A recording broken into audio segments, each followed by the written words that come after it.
But I also have another passion, and that is railroading. I love trains. And it is that love that I hope to bring to you here on New River Network. I am so grateful for the opportunity to do so. So let's go into a little bit about what we're going to see here. Each episode will be about a half hour in length, and I'll show you some various places that I go. We'll stick mostly to the area, Fayette County, maybe some Raleigh, some Kanawha County, stuff like that. Nothing too crazy. But every now and again we might venture out, might see some other places, just kind of see what else is out there on the high iron, as we say. So we're really looking forward to it. I really am looking forward to showing this to you. And let's start out with the first episode. No better place to start in the first place, right? This one will feature the trains of Fayette County, and we're going to start on the CSX main line. We'll visit some places along the river here, along the New River, and showcase some excellent mountain railroad. So without further ado, let's get going. The CSX main line, coming from the west, enters Fayette County in Montgomery and exits the county just prior to reaching Meadow Creek. This rail was first laid down in late 1872 by the Chesapeake and Ohio Railroad and finished in early 1873. It was in Fayette County the C&O as a whole was completed. On January 29, 1873, the last spike of the Chesapeake and Ohio was driven to Hawks Nest, thus linking the Ohio River and the Tidewater region of Virginia. The C&O is one of many predecessors of the modern CSX, and we'll go more into that in a future episode. We'll be stopping short of the county line today, exploring the main line between Montgomery and Prince. In future episodes, we'll look at the various branch lines that feed coal back down to the main line. As mentioned, our first stop is Montgomery. It's June 2023, and what looks like an ordinary grain train has quite a surprise with that second locomotive, an engine that was the backbone of the CSX roster for years, a General Electric C40-8W, or as we call it in the railfan world, a Dash 8. These early 90s built locomotives are nearly gone from the roster now, with only about 5 still in active service as of this recording. This is my first and thus far only time seeing one.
Moving up the line, we arrive at Cotton Hill. While the old station looks unassuming today, this was once considered the station for Fayetteville by the CNO. Today, CSX uses it as a storage facility for maintenance of way crews, and trains still roll by here every day.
At Hawks Nest, the railroad splits for 11 miles as it follows the north and south banks of the New River to Sewell, where it stays on the same side of the river down to Hinton. The north side of the river holds the original main line, completed in 1873. The railroad calls this number 1 track, while the second track on the south side of the river, aka number 2 track, was built in the early 1900s to support a booming coal business. Both tracks are still used by CSX to this day. The general rule of thumb is that eastbound trains take number 2 track, and westbound trains take number 1 track. This is not absolute, though. The dispatcher can run trains in any direction on any track at any time depending on the needs of the railroad at that time. Here we'll pause to view 2 trains, one on each track. We'll start with an eastbound that was an October staple for years, the New River train. This annual excursion ran from Huntington to Hinton every fall, highlighting the fantastic fall foliage of southern West Virginia. In October 2022, it was running as the Autumn Colors Express.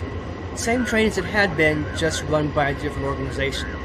The train is made up of restored passenger cars from the golden age of railroading, and for a while featured motive power from that era too, with steam locomotives being used on the train for a time, although that ended in 1994.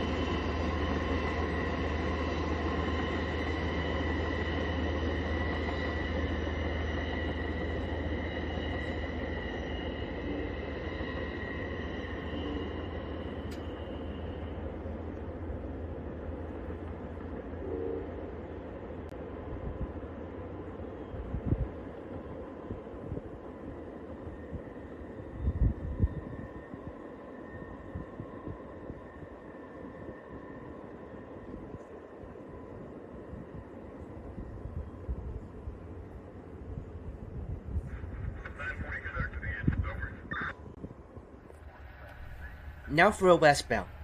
This is the now abolished M305. It was a daily manifest train, that is a train carrying a little bit of everything, between Richmond, Virginia and Russell, Kentucky. These trains ran from January to March of 2024. They replaced local trains L211 and L212, which ran between Clifton Forge, Virginia and Russell, before we reverted back to our local freights in March.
I wouldn't be doing it right if I didn't include a shot of the New River Gorge Bridge in this video. You can actually ride a passenger train and get a great view of the bridge and the whole gorge. The Amtrak Cardinal runs through here 3 days a week between New York and Chicago, eastbound in the morning and westbound at night on Wednesdays, Fridays, and Sundays.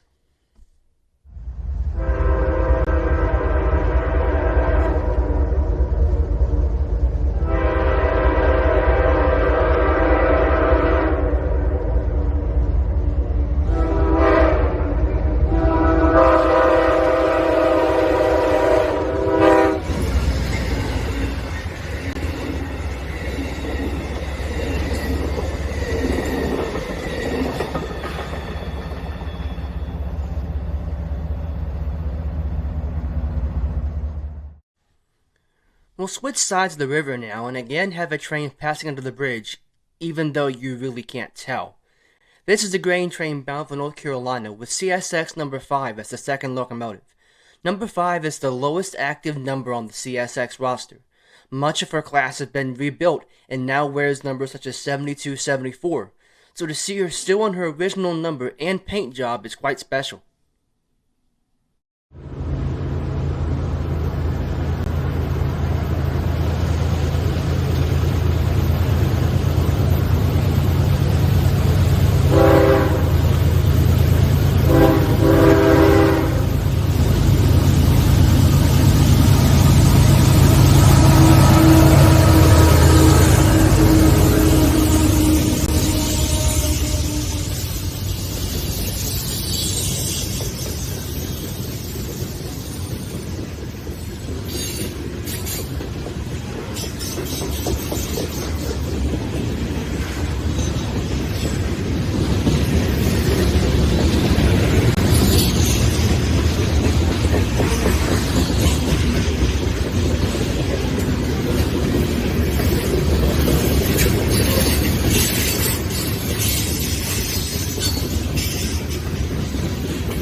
We're back on the north side of the New River now at the old coal town of Nuttleburg. I had come down here in May 2024 for the CSX office car train, which was carrying railroad brass around the system. After the bosses passed, the dispatcher opened his railroad back up. First up is L212, going every bit of track speed through here.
Merriman is considered by many, including myself, to be the heart of railroading in the New River Gorge. With coal from so many branches funneling into the town, it earned the most money on the whole railroad in 1910. Today the town is home to just 4 residents, but the trains still roll through town. Here's an empty coal train going back west to mine.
We end our tour of the main line today with a shot of a train rolling through Prince.